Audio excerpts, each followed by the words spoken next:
January 2026, Tevet Shabbat, 5786. The mantle of Melchizedek has once again descended from heaven, revealing itself within the earth. In this mantle of authority, leaders are empowered to function in both spiritual governance and marketplace leadership. This authority is not limited to religious office alone. It is a kingdom endowment for those who are called to serve in the capacity to rule, to intercede, to build, to discern, to govern, and to reconcile what was once destroyed by man unto God. Melchizedek appears in the book of Genesis, chapter 14, verses 18 through 20, as king of Salem and priest of God Most High El Elyon. His name means king of righteousness. His city Salem means peace. Melchizedek uniquely holds a dual office as both king and priest, an authority rarely united in Scripture. He operates outside of a genetic priesthood by divine appointment rather than lineage.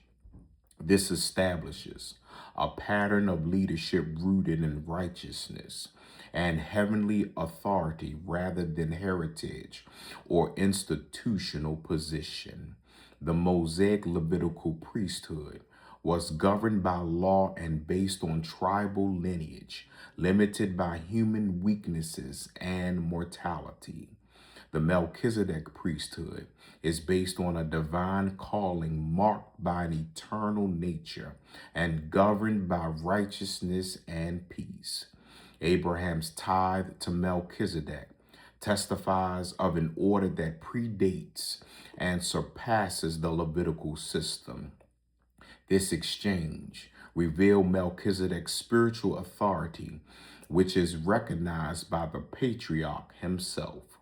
Hebrews chapter 7, verses 1 through 17 declares that Melchizedek is without father, without mother, without genealogy, signifying a priesthood beyond the dependence on an earthly inheritance. His priesthood operates by heavenly authority alone, not a religious qualification. In recognition of the fulfillment of the order, the 110th Psalm, verse 4 proclaims, "You are a priest forever, after the order of Melchizedek." This revelation identifies Yeshua HaMashiach, Jesus the Christ, as the eternal high priest under this order, and access through him. Hebrews chapter 4, verses 14 through 16 declares that through Christ we have access to the throne of grace. Through Yeshua, access to God is restored where no veil nor mediator is required beyond Christ. Through Yeshua, kingdom authority is delegated and the power to rule is found in righteousness. Through Yeshua, divine strategies are released through heavenly resources of grace and wisdom. As Yeshua intercedes on our behalf, his eternal priestly authority is continually being established in the earth.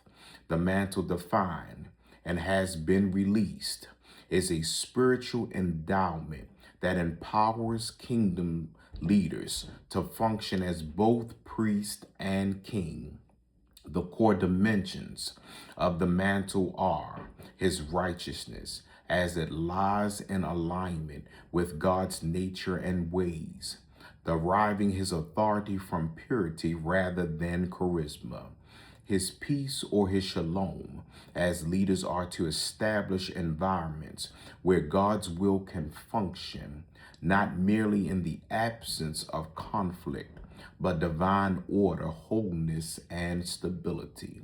His access, where revelation, intercession, and divine instructions can flow from the access of God's throne. And in his authority, where spiritual empowerment to confront injustice, deception and disorder with discernment, wisdom, prophetic insight, spiritual jurisdiction, leadership, decision making, and the ability to release heaven's judgment with mercy and truth. In the dual call of kings and priests, Revelation chapter 1, verse 6 declares that Yeshua has made us kings and priests unto God. This mantle encompasses both functions. As the function of the priest, it involves intercession, atonement or standing in the gap, worship, consecration, and guarding the atmosphere spiritually. As the function of the king, it entails governing decisions, establishing order, exercising authority in systems, institutions, culture, and advancing God's kingdom in practical dominions. Under this mantle, there is no dichotomy between prayer and leadership. You are anointed for both. The marketplace application of kingdom authority goes beyond the pulpit. It is ordained to manifest through ethical leadership, rooted in righteousness, operating in businesses, economics, government, law, education, arts, media, culture, family, and community in systems. As a bearer of this mantle, you will become a gatekeeper, aligning earthly systems with heavenly truth. This mantle assists with making informed decisions by using divine wisdom. This mantle confronts corruption without compromise. This mantle creates structure that reflects the order of heaven. This mantle bestows wisdom and judgment, not condemnation, but divine discernment that uncovers misalignment. It also grants the ability to interpret the times and seasons, navigating complexity, and leading with prophetic clarity and wisdom. Like Melchizedek, leaders under this mantle will bless what is righteous and confront what is corrupt by establishing peace through truth. Walking with this mantle requires holiness over hype, obedience over ambition, and alignment with heaven over personal agenda. The assignment of this mantle is to bring the order of the kingdom of heaven to the earth, to steward influence with integrity, to legislate righteousness through leadership, and to operate in both authority and intimacy with God through intercession. This is the hour of the mantle of Melchizedek, not a religious movement, but a kingdom alignment. God is raising leaders who will rule with righteousness, minister with power, and bring heaven's authority into the earth system.